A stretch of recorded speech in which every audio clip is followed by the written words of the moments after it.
Hey, salut tout le monde, c'est Zogma, j'espère que vous allez bien. On se retrouve aujourd'hui pour la petite vidéo hebdomadaire des jeux auxquels j'ai pu jouer cette semaine. Cette semaine, j'ai joué principalement à 6 jeux différents. Le gros de cette vidéo, ça sera Endless Winter et Final Girl, mais on parlera également de Worldwide Tennis, de Rolling Realms et enfin de Comanote. Donc n'hésitez pas, si tous les jeux ne vous intéressent pas, à regarder en barre de timer de vidéo pour aller à la partie qui vous intéresse. Et puis on va commencer tout de suite avec la grosse boîte que je ne vais pas trop avancer parce que cette boîte là elle est mise comme ça pour que les différents rangements soient adaptés. Il s'agit de Endless Winter Paléo-Américain, un jeu fait par Stan Kordonski, illustré par The Miko, on reconnaît bien son style, et édité par Fantasia, et c'est Matago qui fait la distribution en France. Alors je ne vais pas la tenir dans les mains parce que ça pèse un bras. Endless Winter, c'est un jeu que j'avais acheté à sa sortie, puis finalement j'avais toujours pas pris le temps, j'avais fait le all-in, alors pas en Kickstarter mais en retail, avec les différentes extensions,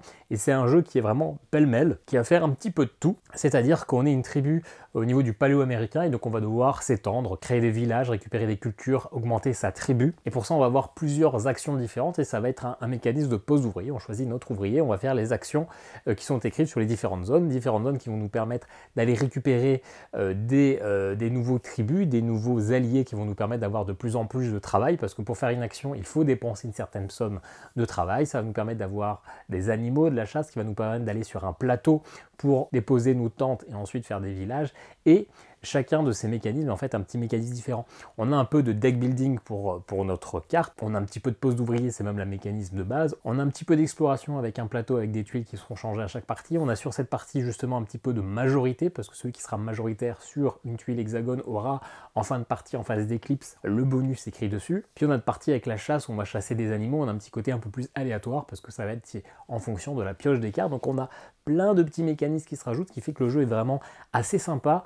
C'est feel good, les règles sont un peu longues mais sont finalement très claires, et c'est vraiment un bon jeu, une partie à peu près d'1 heure. Alors certains critiquent finalement de faire plein de mécanismes différents et de creuser assez peu, c'est un peu le cas, c'est vrai que chaque mécanisme sont assez légères, mais finalement c'est assez sympa, c'est que justement on peut toujours faire quelque chose, on n'est jamais perdu, peut-être qu'on marquera moins de points, mais on n'aura jamais un tour totalement vide, on a toujours quelque chose à faire, toujours quelque chose qui nous servira par la suite, et finalement c'est assez feel good. Il y a un petit peu d'asymétrie, parce qu'en début de chaque partie on va tirer un chef qui va être aléatoire. On en a 5 de base avec les petites figurines qui là aussi sont très jolies, et ce chef va avoir 2 pouvoirs en fonction du côté sur lequel on l'utilise. À choisir, on n'en a qu'un seul par partie. Et donc j'ai fait 6 parties dans la semaine quand même, et à chaque partie je rajoutais des nouveaux modules, parce que dans la boîte de base on a quelques modules, module météo, module glacier, et je rajoutais ensuite une nouvelle extension, notamment avec l'extension ancêtre. Et bien c'est finalement l'extension la plus basique, ça rajoute juste des cultures, des tribus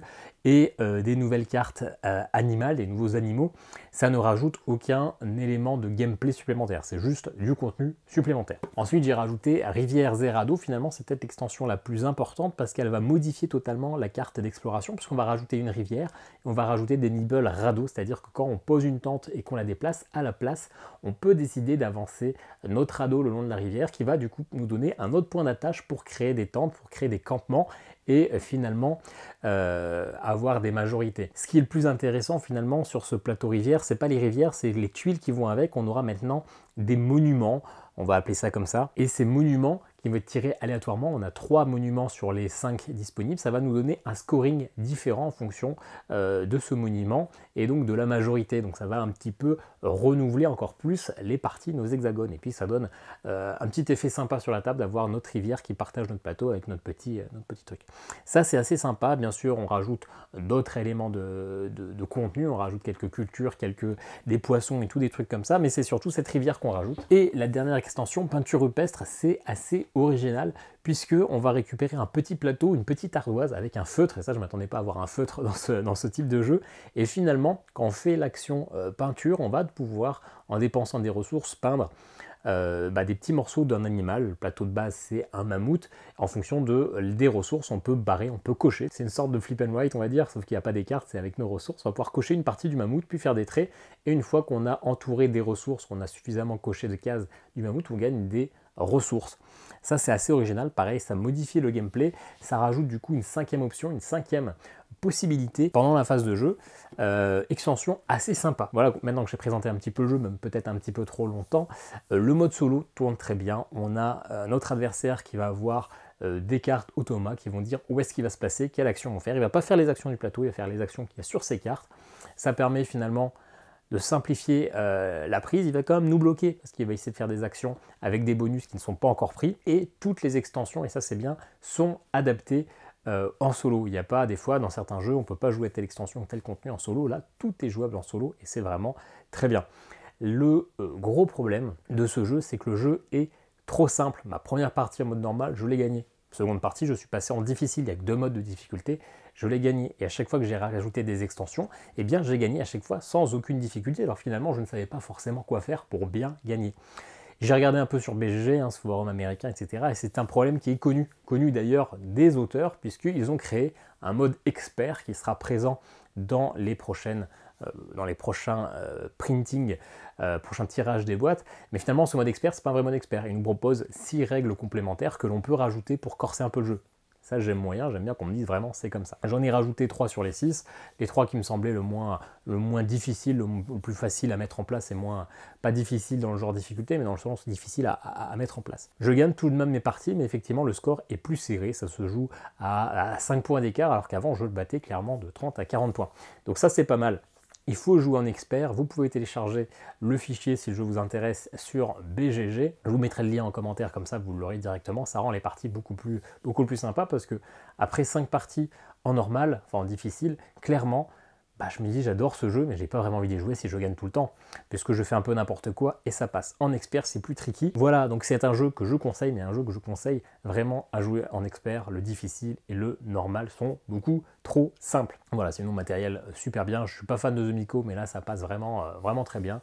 Il a un dessin un petit peu chelou, mais comme ce sont des animaux préhistoriques qui ont justement une tête un peu chelou, et ça passe très bien. Voilà, je pense qu'on a parlé beaucoup trop longtemps de ce jeu. Maintenant on va passer à Final Girl. Final Girl, j'ai pas pris la bonne boîte, donc je peux juste vous dire que c'est édité par Don't Panic Games, mais je ne vous dirai pas qui a créé le jeu.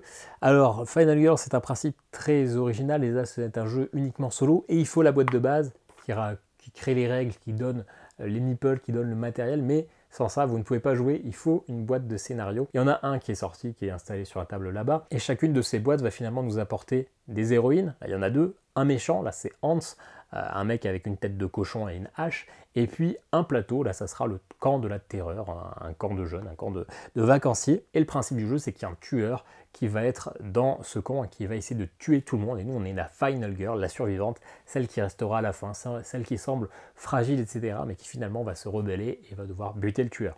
Jeu solo dans lequel on doit soit mourir, soit vaincre. C'est comme ça qu'on décide si on a gagné ou perdu. C'est un jeu solo, donc forcément on joue contre un Thomas. Le tueur a son petit paquet de cartes qui va nous dire ce qu'il va faire. Et nous, de même, on va devoir jouer nos cartes actions pour aller sauver des survivants, parce que plus on va sauver de survivants, plus on va pouvoir s'améliorer, récupérer quelques petits bonus et surtout éviter que Hans tue, parce que plus il va tuer, plus sa rage, sa soif de sang va grandir, et puis plus il va devenir puissant. Donc c'est pas tellement pour s'améliorer nous, c'est plus pour l'empêcher de devenir puissant qu'on va essayer de sauver des survivants. Et puis ensuite, quand on est assez équipé, puisqu'on va pouvoir récupérer des objets, et que on a un petit paquet de cartes assez suffisant, on va pouvoir essayer de s'attaquer à Hans. Un jeu qui est plutôt sympa, j'aime beaucoup le concept d'avoir différentes extensions qui sont prévues, parce qu'il y a déjà 4 autres scénarios qui vont sortir, qui sont prévus, dont 2 qui sortent au mois de juin je crois, donc ça c'est sympa, on va pouvoir mixer le tout. C'est un jeu solo, ça fait toujours plaisir d'avoir des jeux exclusivement solo, et celui-là il va donner envie à des joueurs, je pense, non solo, d'essayer de par son thème. Ce qui est sympa, c'est qu'on a aussi un petit côté deck building, parce qu'à chaque tour, en fonction du temps qui nous reste, on va pouvoir investir ce temps pour s'organiser et donc récupérer des nouvelles actions pour le tour d'après. Donc ça c'est assez sympa, il y a un petit peu de réflexion. Par contre, c'est un jeu et finalement j'aime bien, mais je pensais qu'il me toucherait beaucoup plus, qu'il me plairait beaucoup plus que ça. Ce qui me dérange un peu, c'est que finalement, on est totalement lié, ou presque, au hasard des dés. Chaque action qu'on va faire sur notre carte, il y a écrit le nombre de succès et la récompense, l'action qu'on va pouvoir réaliser. Et donc ces succès, c'est avec des dés.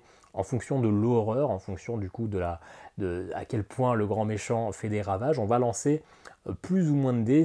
Normalement, on en lance 2. Si vraiment l'horreur est telle, eh bien, on n'aura qu'un seul dé parce qu'on sera paniqué. Au contraire, si on est très peu horrifié parce qu'il n'y a pas trop de massacre, pour simplifier, eh bien, on aura 3 dés. Mais très généralement, on a 2 dés. Ces 2 dés, vous les lancez.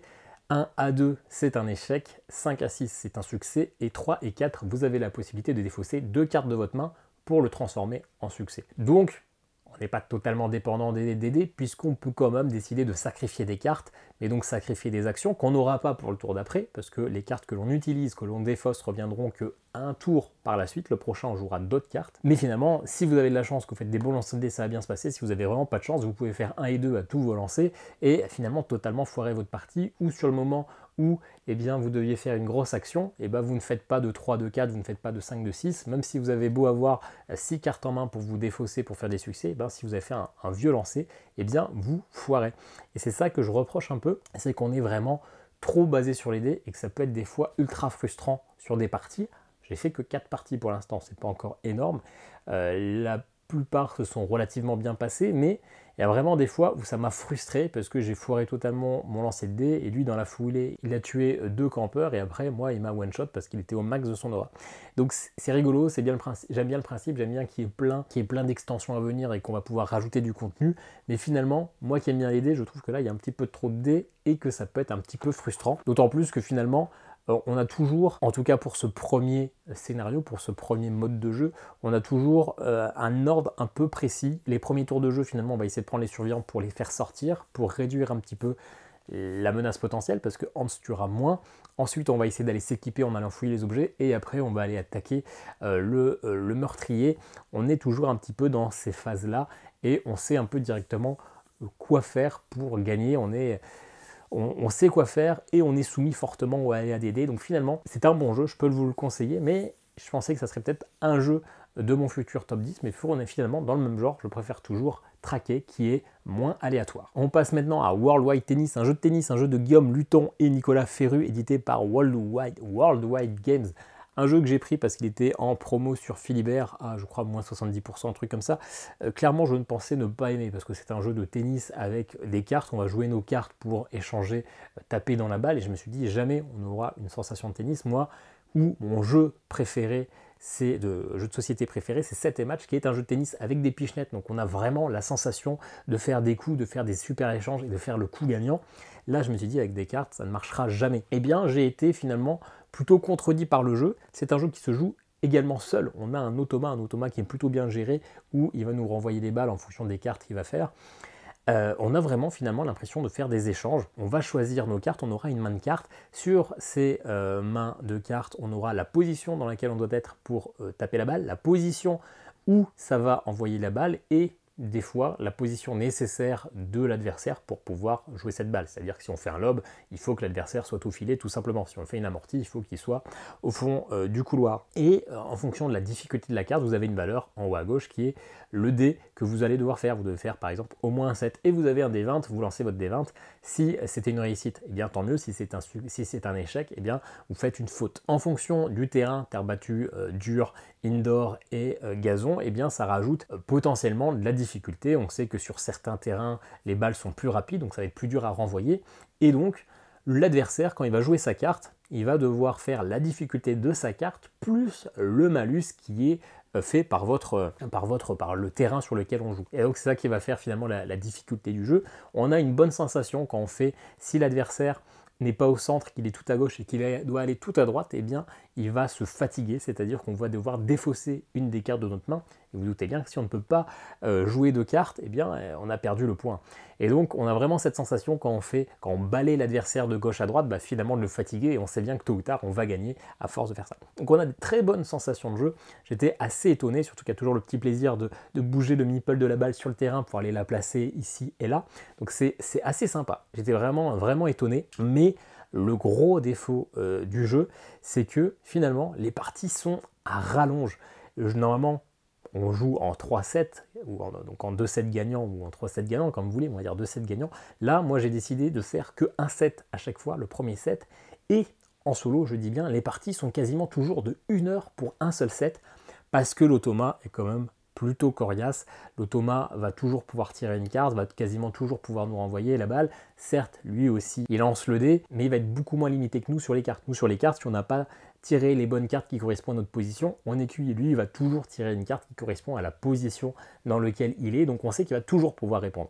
Donc ça va se jouer simplement à son lancer de dés. Et certes, le point peut être plus ou moins rapide en fonction de la chance ou de la malchance, mais globalement, lui, il est quand même assez solide. C'est pas le problème d'avoir du challenge, au contraire, mais un set, 1 heure de jeu, ça fait quand même un peu long. Je me vois mal jouer à ce petit jeu de cartes pendant 2 heures si je veux vraiment me la jouer en set gagnant. Ceci dit, le jeu tourne très bien. Si vous jouez en duel, je pense, avec un vrai adversaire, je pense que ça doit encore mieux marcher parce que c'est justement probablement plus fluide, plus rapide. Et puis c'est toujours sympa de faire des échanges avec quelqu'un d'autre. Mais franchement, si vous avez envie d'y jouer et que ça vous tente, ce n'est clairement pas un bousin malgré que le jeu est bravé. Bien sûr, il faut aimer le tennis, mais si vous achetez un jeu de tennis, c'est forcément que vous aimez le tennis. Donc finalement, de très bonnes sensations de jeu, même si les parties sont un peu longues.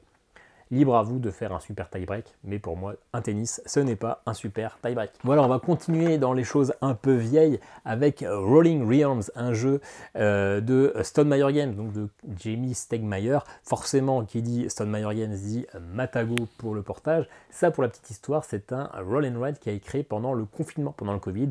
Jamie Stegmaier voulait proposer un jeu qui pouvait être joué via Skype, via WhatsApp, etc. en démat, où finalement, il y avait besoin juste d'une télé, d'un écran pour que tout le monde voit ses dés et que tout le monde puisse faire ses petites fiches dans son coin. C'était un jeu qui était en print and play. Finalement, devant le succès et la demande, ils l'ont fait en vrai jeu. Ce qui est sympa, c'est qu'on va tirer des cartes pour chaque partie, pour chaque manche. On va tirer 3 cartes, tous les mêmes.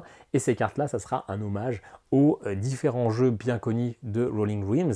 Notamment sur la jaquette, vous pouvez essayer de deviner Viticulture, Wingspan et Tutti Quanti. Mais donc la petite carte, le petit mode de roll and write de la carte fait un petit peu penser à ce qui peut se passer dans le vrai jeu. Très légèrement. Donc c'est assez sympa puisqu'on va tirer des cartes aléatoirement, ça va donner une bonne rejouabilité. On a quand même 11 jeux entre guillemets différents. On va forcément pas tous les tirer à chaque partie et surtout les associations de 3 cartes ne seront pas les mêmes à chaque manche. Donc ça va être plus ou moins difficile ou plus ou moins renouvelé. Le jeu est assez sympa, en plus on a 2 gros dés assez rigolo forcément parce qu'il faut que ça soit bien visible à la caméra, donc c'était pour ça qu'ils avaient fait des gros dés, mais c'est assez plaisant à lancer. Il y a un mode solo, c'est clairement écrit qu'il y a un mode solo puisqu'il y a tout un livret exprès, ça s'appelle le mini-golf, et finalement le mini-golf, eh bien ça vous donne à chaque manche un objectif, c'est-à-dire que pour cette manche-là, vous jouerez telle carte, telle carte et telle carte, et vous avez au moins 2 tentatives pour réussir à faire l'objectif. C'est-à-dire que si vous réussissez, vous ratez sur votre première partie l'objectif, et que ça met qu'il y a un par 2, vous avez une deuxième chance pour valider et donc faire un par 2. Si vous l'avez fait du premier coup, vous faites un par 1, vous êtes à -1, et le but c'est, une fois d'avoir fait tous les défis, d'avoir le plus petit score possible. Petit point négatif, c'est qu'il n'y a pas moyen de comparer nos parts, il vous dit juste de réussir à finir à un par 0, de finir en nul au final, mais il n'y a pas de barème, plus vous avez fait de coups en moins, plus vous êtes bon. Ça c'est toujours un peu dérangeant, mais surtout, les défis, je crois qu'il y en a une 12, 13, je ne sais plus combien il y a de trous entre guillemets à faire, mais ce qui fait que si vous voulez faire un midi-golf complet, ça va vous prendre 4 heures. Alors oui, vous pouvez vous arrêter en cours de route et reprendre le lendemain, reprendre une semaine après, mais moi quand je commence un truc, j'aime bien le finir d'une traite, j'aime bien savoir si j'ai réussi mon parcours de mini-golf, et là clairement vous ne le finirez jamais en une traite, d'autant plus que les défis sont quand même assez corsés, c'est rare que vous réussirez du premier coup, il faut apprendre l'association des 3 cartes et savoir comment bien comboter pour réussir votre objectif. Donc très sympa, très bonne idée d'avoir fait un mode mini-golf, mais il ne faut pas faire un mode de jeu qui va durer 4 heures, il faut faire un mode de jeu qui finalement va durer une partie normale. Moi j'aurais aimé faire une vraie partie avec mes 3 cartes, peut-être qu'il n'y a pas d'automa, donnez-moi juste un barème de points en fonction de ces cartes et pour me situer à peu près. Là il y a une bonne idée, mais clairement c'est beaucoup trop long. Donc finalement quand même une petite déception, même si le concept est assez sympa. Les gens qui sont fans des jeux Stonemaier Games seront sûrement amusés de voir les cartes. Moi il y a des jeux dont je n'ai jamais joué, donc finalement ça m'a fait un peu ni chaud ni froid, surtout que la direction artistique est très sommaire. On voit clairement, je suis même pas sûr qu'il y ait un illustrateur officiellement sur ce jeu, à part pour la boîte. On voit très rarement que c'est du travail fait homemade pendant un confinement. Dernier jeu, un jeu qui m'avait été conseillé par Stéphane, un abonné, avec qui je parle maintenant régulièrement. Il s'agit de Comanote, un jeu livre-aventure. Alors ça c'est édité par Played at Games et je ne sais pas par qui c'est fait, ce n'est pas noté, tant pis, mais de toute façon j'imagine que l'auteur ne regardera jamais ma vidéo, donc il ne sera pas vexé. C'est un peu comme Forgotten Waters, un jeu avec un livre, avec une reliure, hein. Vous allez pouvoir tourner les pages parce que c'est un petit côté narratif. Nous sommes des comanautes, on voit cette personne-là qui est dans le coma, c'est toujours un scientifique de génie qui lui seul a la clé pour sauver le monde, mais sauf que suite à un accident lors d'une expérience, eh bien il est dans le coma, en lutte avec ses démons intérieurs, et donc nous, on est des explorateurs, on va aller dans sa tête pour essayer de trouver eh bien, son enfant, je ne sais plus comment il s'appelle, enfin, son moi intérieur qui est neutre, qui est gentil, etc.